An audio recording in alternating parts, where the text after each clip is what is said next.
Situasi atau keadaan saat Syekh Burhanuddin pulang dari tanah Aceh Darussalam menuju Minangkabau di saat itu sudah tidak sama lagi di waktu beliau Syekh Burhanuddin berangkat dulu. Maklumlah sudah 30 tahun, tentu banyak perubahan yang terjadi. Setelah beberapa hari Syekh Burhanuddin dan rombongan berlayar mengharungi lautan India, maka sampailah Syekh Burhanuddin dan rombongan pada sebuah pulau yang bernama Gunung Sitoli. Beliau Syekh Burhanuddin bersama rombongan berlabuh di pulau itu untuk mengambil air minum dan air untuk berwudu. Setelah Syekh Burhanuddin dan rombongan berangkat meninggalkan daerah itu, maka dijadikanlah sumur itu oleh penduduk setempat untuk tempat melepas niat atau melepas nazar. Maka dinamakanlah sumur itu dengan nama Sumur Niat. Dan menurut riwayat, akhirnya nama Sumur Niat itu berubah menjadi Nias. Dan itulah asal mulanya yang menjadi dasar sebutan Nias sekarang ini.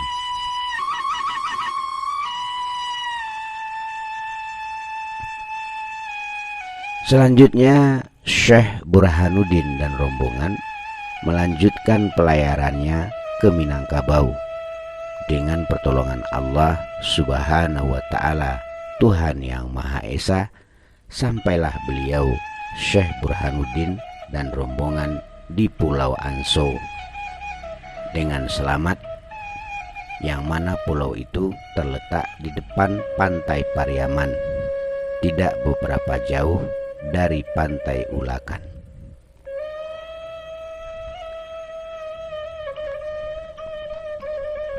Di Pulau Anso itulah beliau berhenti dan beristirahat sambil meninjau dan mengamati keadaan di darat.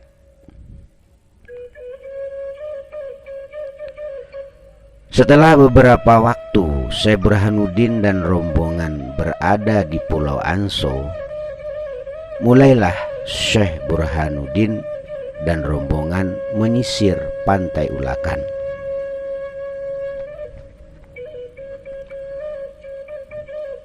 Sebagaimana yang telah dijelaskan bahwa hubungan Aceh Darussalam dan Minangkabau telah lama terputus. Oleh sebab itu, semua anak negeri Ulakan terus-menerus waspada dan berjaga-jaga terhadap kemungkinan datangnya musuh untuk menyerang. Tidak jauh dari pantai Ulakan, mereka anak negeri melihat perahu di mana rupa dan bentuk perahu itu sama dengan perahu Aceh Darussalam. Mereka pun bersiap-siap dan berkumpul di tepi pantai Ulakan, lengkap dengan peralatan perang. Mereka semua anak negeri Ulakan siap menanti serangan yang akan datang kepada mereka.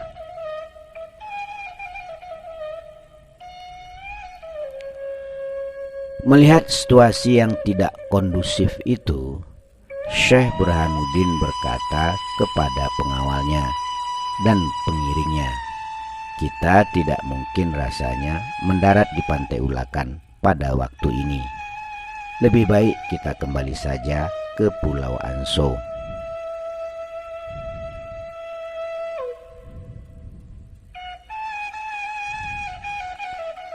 Tersebut dalam kisahnya bahwa seseorang dari kepala rombongan yang mengawal Syekh Burhanuddin yang bernama Tengku Nan Basarwang, beliau berpendapat lain pula dan beliau berkata kepada Syekh Burhanuddin, "Wahai Tuan Guru, sungguh pun orang banyak telah berkumpul dan menunggu di tepi pantai. Ada baiknya jikalau saya turun ke darat untuk mengatakan dan mengkhabarkan bahwa kedatangan kita untuk berbuat baik dan untuk beramah tamah satu sama lain, dan sekaligus mengantarkan tuang pulang ke kampung halaman.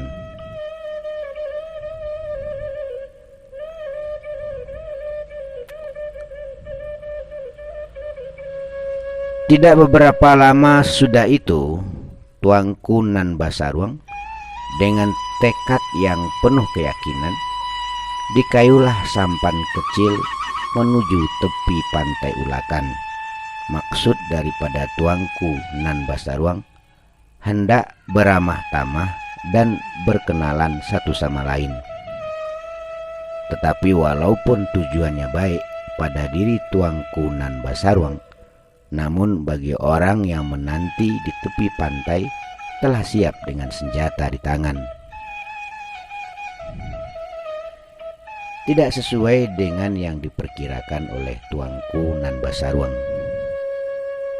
Begitu Tuanku Nan Basaruang sampai di tepi pantai Ulakan, dengan tidak ada bertanya sebelumnya, Tuanku Nan Basaruang disambut oleh penduduk dengan serangan dan pukulan yang bertubi-tubi, sehingga pertarungan tidak dapat dielakkan lagi. Tuanku Nan Basaruang seorang diri menghadapi serangan yang begitu banyak. Dengan semangat yang luar biasa, Tuanku Nan Basaruang maju ke tengah-tengah musuh. Dengan keberanian yang tertanam di dalam lubuk hatinya, Tuanku Nan Basaruang melaksanakan tugas sucinya yang telah diberikan oleh Syekh Abdul Rauf kepadanya. Tuanku Nan Basaruang telah digariskan pada qadar dan ketentuan Allah Subhanahu wa Ta'ala. Maka akibat dari serangan penduduk yang banyak itu, akhirnya diri Tuanku Nan Basaruang tidak dapat diselamatkan. Tuanku Nan Basaruang gugur saat itu juga, kembali ke alam baka untuk menemui Tuhannya.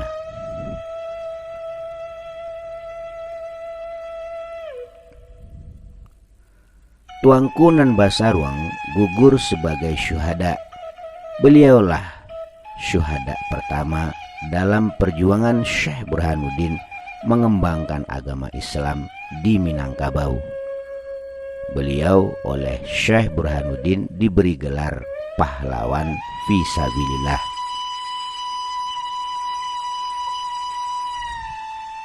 Syekh Burhanuddin mengetahui tentang gugurnya Tuanku Nan Basaruang. Beliau berdoa kepada Allah Subhanahu wa Ta'ala, semoga arwah Tuanku Nan Basaruang diterima di sisi Allah Subhanahu wa Ta'ala, karena Tuanku Nan Basaruang berjuang menegakkan agama Allah Subhanahu wa Ta'ala, dan beliau gugur sebagai pahlawan fisabilillah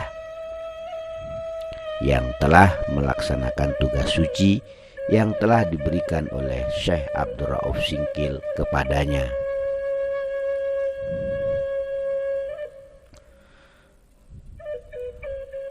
Tuanku Nan Basaruang gugur demi mengemban tugas suci dari gurunya.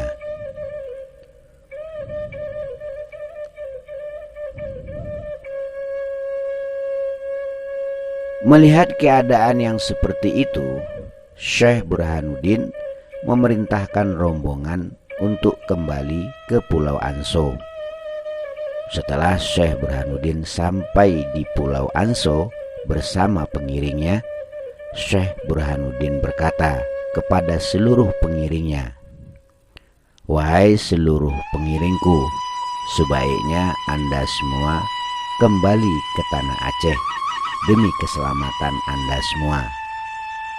Dan Syekh Burhanuddin mengucapkan terima kasih yang tiada terhingga kepada mereka semua atas pertolongan yang telah mereka berikan selama dalam perjalanan pulang ke Minangkabau. Dan beliau Syekh Burhanuddin juga meminta disampaikan salam hormatnya kepada gurunya yang tercinta, yaitu Syekh Abdul Rauf Singkil. Begitu juga soal kematian Tuanku Nan Basarwang. Beliau sendirilah yang akan menyelamatkan jenazahnya. Itulah pesan Syekh Burhanuddin pada pengiringnya untuk disampaikan kepada gurunya yang tercinta, yaitu Syekh Abdul Rauf Singkil. Adapun Tuanku Nan Basarwang dimakamkan di suatu tempat yang sekarang bernama Tampe Basarwang, yang terletak tidak jauh daripada makam Syekh Burhanuddin di sebelah barat.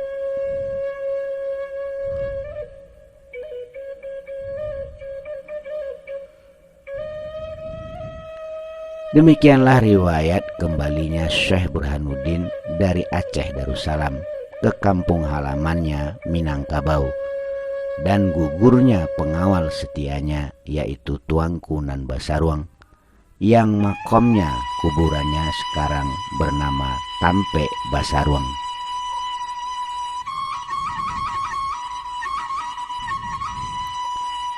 Maka kembalilah orang-orang yang mengantarkan Syekh Burhanuddin ke tanah Aceh Darussalam dengan meninggalkan seorang teman mereka yang telah gugur sebagai syuhada, yaitu Tuanku Nan Basarwang, dalam melaksanakan tugas suci dari Syekh Abdul Rauf Singkil, yaitu tugas mengantarkan Syekh Burhanuddin pulang ke ranah Minang.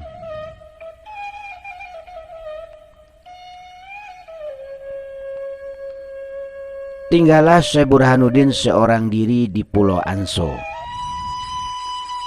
Syekh Burhanuddin bertafakur dan berdoa kepada Allah Subhanahu wa Ta'ala, memohon rahmatnya dan pertolongannya.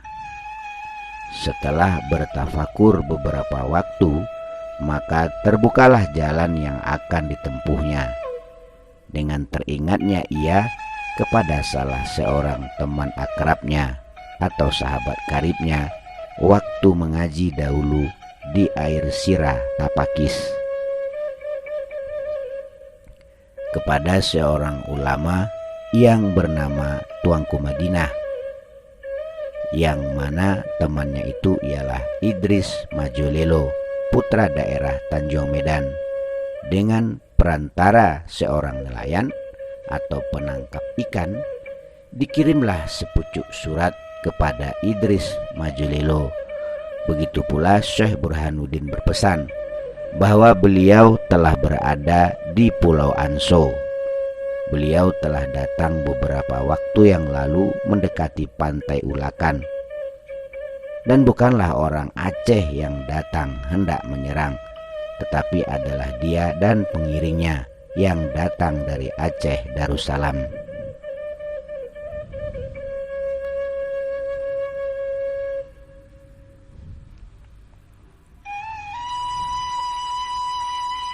Sesudah Idris Majolelo menerima surat dari sahabat karibnya, yaitu Syekh Burhanuddin, Idris Majolelo mengumpulkan orang yang patut seperti Niniak Mama serta pemuka masyarakat cerdik pandai untuk memberitahukan bahwa yang datang itu adalah temannya sendiri yang sama-sama mengaji di air sirah Tapakis tempo dahulu.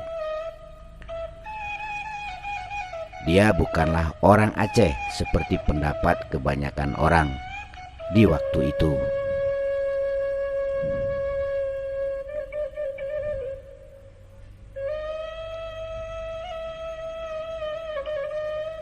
Dia adalah orang kampung kita sendiri yang telah lama merantau di negeri Aceh Darussalam. Karena didorong oleh rasa persaudaraan, besok harinya Idris Majolelo berangkat bersama-sama dengan anak negeri Ulakan menuju Pulau Anso, Pariaman, hendak menjemput Syekh Burhanuddin.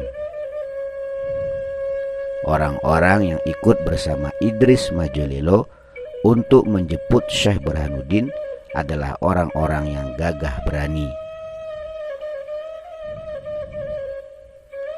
Setelah Idris Majolelo sampai di pantai Pariaman, dengan kudrat dan iradat Allah Subhanahu wa Ta'ala, Idris Majolelo telah melihat kepada Syekh Burhanuddin yang telah berada di tepi pantai yang berjalan menuju kepadanya. Orang banyak yang melihat Syekh Burhanuddin tunduk dan merasa kagum. Tidak ada yang berani melihat wajah Syekh Burhanuddin. Begitu pula segala niat mereka yang salah lenyap seketika. Cahaya ilmu telah tampak di wajah Syekh Burhanuddin dan nur ma'rifat telah menghiasi lubuk hati Syekh Burhanuddin.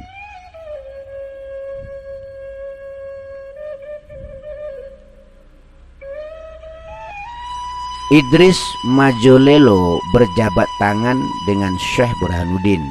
Begitu pula orang banyak yang ikut bersama Idris Majolelo. Idris Majolelo menyuruh beberapa orang untuk menjemput segala barang Syekh Burhanuddin ke Pulau Anso yang dibawanya dari tanah Aceh Darussalam.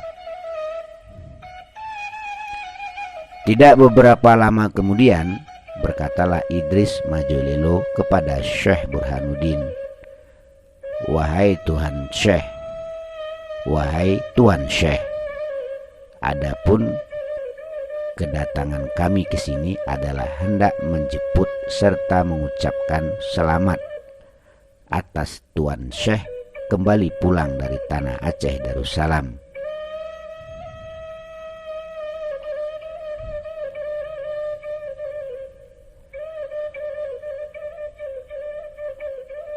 Idris Majolelo berkata, "Sebelum kita berangkat pulang, ada baiknya kita makan bersama-sama, karena kami ada membawa makanan ala kadarnya."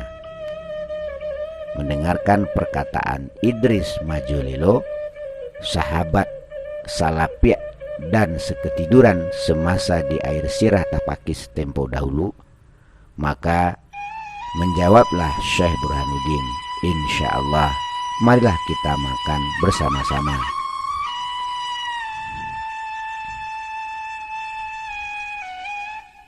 Dengan takdir Allah Subhanahu wa Ta'ala dan kehendak Allah Subhanahu wa Ta'ala, sewaktu Syekh Burhanuddin memakan daging, terjepitlah sedikit daging ayam di gigi Syekh Burhanuddin. Kemudian beliau Syekh Burhanuddin berusaha untuk melepaskan daging ayam yang terjepit itu, dan beliau membuka mulutnya. Pada waktu mulut Syekh Burhanuddin terbuka, orang yang ada pada perjamuan itu tercengang melihat rahang Syekh Burhanuddin. Orang yang hadir melihat di dalam mulut Syekh Burhanuddin terdapat lautan yang sangat luas. Maka pada waktu itu pula Syekh Burhanuddin berdoa kepada Allah Subhanahu wa Ta'ala, "Ya Allah, tunjukilah orang-orang yang ada pada perjamuan ini ke jalan yang benar lagi lurus."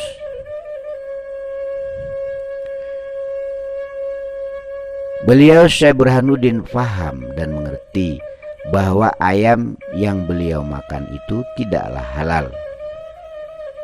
Setelah Syekh Burhanuddin selesai makan, maka salah seorang di antara hadirin yang hadir pada perjamuan itu bertanya, "Wahai Tuan Syekh, mengapa kami melihat lautan yang besar dalam mulut Tuan Syekh?"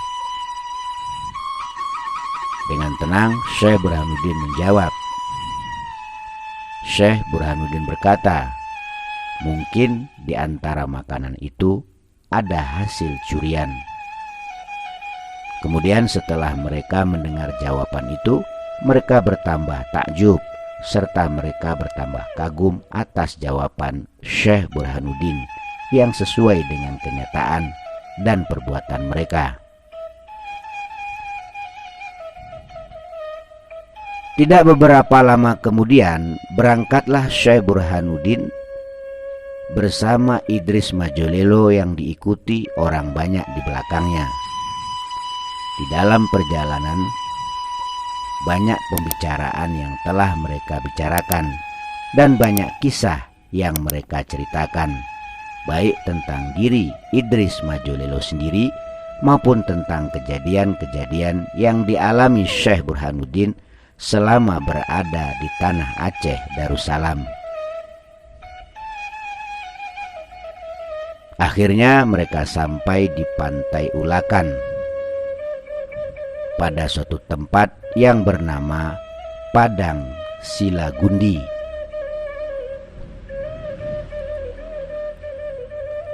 Maksud Idris Majolelo hendak membawa Syekh Burhanuddin ke Tanjung Medan, di mana Idris Majolelo tinggal menetap. Tetapi Syekh Burhanuddin meminta supaya besok saja ke Tanjung Medan.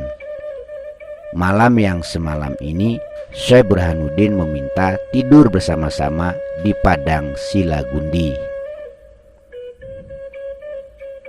Allah Subhanahu wa Ta'ala Maha Kuasa atas segala sesuatu. Maka di tengah malam yang sunyi itu, terbangunlah salah seorang di antara mereka, dan ketika melihat alam sekitarnya, alangkah heran dan tercengangnya ia. Dengan tidak disangka-sangka, pohon kayu yang tadi siang tegak berdiri lurus, tapi malam ini telah condong semuanya ke arah mereka tidur bersama-sama. Kemudian dia membangunkan kawan-kawannya yang lain supaya menyaksikan kejadian yang langka itu dan ajaib itu.